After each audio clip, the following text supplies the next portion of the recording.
इस बार की रमा एकादशी है बेहद खास क्योंकि इस दिन हरिवास का संयोग बन रहा है। आप जानते हैं हरिवास क्या होता है?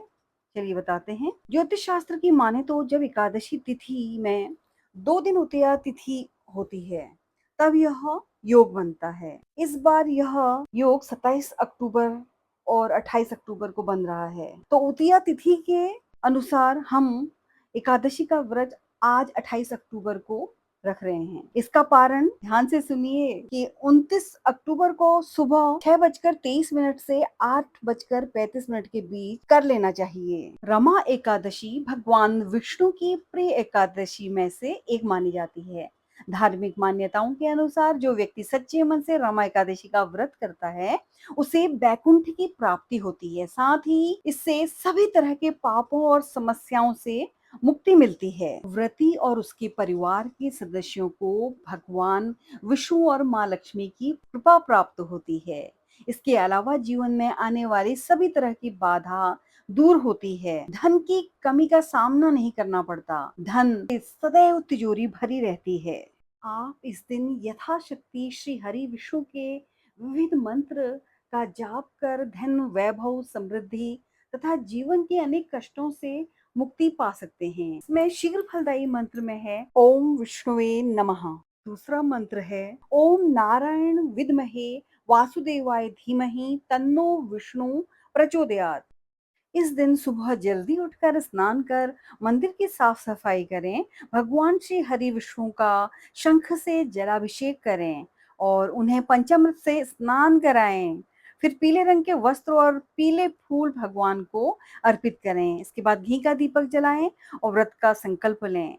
पूरी श्रद्धा के साथ भगवान विष्णु के मंत्रों का जप करें और रात्रि जागरण करें और तुलसी पूजन संध्या काल में अवश्य करें। भगवान विष्णु लक्ष्मी के पसंदीदा वस्तुओं का भोग लगाएं। इसमें केसर वाली खीर, चने के लड्डू, चने की पंजीरी, बेसन का हलवा, बेसन के लड्डू हैं। भोग बनाते समय उसमें तुलसी पत्र अवश्य डालें। रमा एकादशी में कथा सुनने का भी बहुत महत्व है। इससे मन शांत होता है और पुण्य फलों की प्राप्ति होती है। इस दिन झूठ न बोलें, ईर्ष्या, क्रोध और दूसरों को डांटना वर्जित है। इस दिन मूली, बैगन, प्याज, लहसुन आदि का सेवन नहीं करना चाहिए। इस दिन तुलसी के पत्ते नहीं तोड़ने चाहिए। एकादशी के दिन व्रती को दिन में सोना वर्जित है और पान का सेवन नहीं करना चाहिए। इस दिन काले कपड़े नहीं पहने। इस दिन चावल खाना विशेष रूप से वर्जित है। एकादशी के दिन नाखून और बाल काटने की भी मनाही है। आइए जानते हैं रमा एकादशी व्रत कथा। रमा एकादशी को लेकर कई सारी कथाएं प्रचलित हैं। एक समय की बात है, एक मुचुकुंद नाम का राजा था। उसकी पुत्री का नाम चंद्रभागा था, जिसका विवाह चंद्रसेन के बेटे शोभन से हुआ। एक दिन शोभन ससुराल आया। रमा एकादशी से एक दिन पहले राजा मुचुकुंद ने पूरे नगर में यह घोषणा करा दी कि कोई भी व्यक्ति रमा एकादशी के दिन भोजन ग्रहण नहीं करेगा। जिसे सुनकर उनका दामाद परेशान हो गया। तब उसने अपनी पत्नी से कहा कि वह बिना भोजन के जीवित नहीं रह सकता है। यह सुनने के बाद उसकी पत्नी ने कहा कि आप कहीं और चले जाइए। यदि यहाँ रहेंगे तो आपको व्रत का नियम का पालन करना ही होगा। तब शोभन ने कहा कि जो भाग्य में होगा वो देखा जाएगा और उसने रमा एकादशी का व्रत रखा। लेकिन उसे बहुत तेज से भूख लग गई, जिससे वह व्याकुल हो उठा। वहीं जब रात्रि जागरण का समय आया तो वह बहुत दुखी हुआ और सुबह तक उसके प्राण निकल गए। उसका अंतिम संस्कार हुआ और चंद्रभागा मायके में ही रहने लगी। रमा एकादशी के व्रत के पुण्य प्रभाव से शोभन को मंदरांचल पर्वत पर सुंदर देवपुर प्राप्त हुआ। मुचुकुंद नगर का एक ब्राह्मण एक दिन शोभन के नगर में गया, जहां पर उसकी मुलाकात उसकी पत्नी से हुई, जिसने पूरा हाल बताया। उसने पूछा कि आपको ऐसा नगर कैसे मिला? शोभन ने उसे रमा एकादशी के पुण्य प्रभाव के बारे में बताया। उसने कहा कि यह नगर अस्थिर है, आप चंद्रभागा से इसके बारे में बताना। वह ब्राह्मण अपने घर गया और अगले दिन चंद्रभागा को पूरी बात बताई। चंद्रभागा उस ब्राह्मण के साथ शोभन के नगर के लिए निकल पड़ी।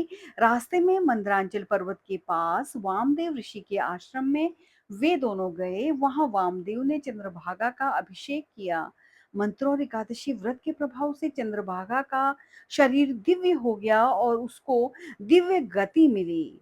उसके बाद वह अपने पति शोभन के पास गई और उसने चंद्रभागा को अपनी बाईं ओर बिठाया। उसने अपने पति को एकादशी व्रत का पुण्य प्रदान किया, जिससे उसका नगर स्थिर हो गया। उसने बताया कि व्रत के पुण्य प्रभाव से यह नगर प्रलय के अंत तक स्थिर रहेगा। उसके बाद दोनों सुखपूर्वक उस नगर में रहने लगे। एकादशी व्रत में दान का भी एक विधान है जो मौसम के अनुरूप है। वैसे सामान्य रूप से यह अन्न, वस्त्र, जूता, छाता, फल, धन, घड़ा भगवान विष्णु की सोने की मूर्ति देने का विधान है। एकादशी का पारण द्वादशी तिथि के प्रारंभ में होता है और इस दिन आप ब्राह्मण भोजन अवश्य कराएं। भगवान श्री कृष्ण ने भी एकादशी के बारे में कहा है कि जो व्यक्ति एकादशी व्रत को विधि पूर्वक करता है उसे धन, धान्य, सुख और समृद्धि प्राप्त होती है। इस व्रत के प्रभाव से व्यक्ति के सभी पाप समाप्त हो जाते हैं और उसे विष्णु लोक में स्थान प्राप्त होता है। आप भी विधि विधान से पूजा विधि नियम देखकर, पढ़कर, विचार कर व्रत करें। आप सभी को रमा एकादशी की अनंत शुभकामनाएं। भगवान लक्ष्मी और भगवान विष्णु का आपको आशीर्वाद मिले और आपके धन वैभव में कभी कमी ना हो। आप धर्म मार्ग पर नियम से चलकर शतायु हों, ऐसी मेरी प्रार्थना है। धन्यवाद।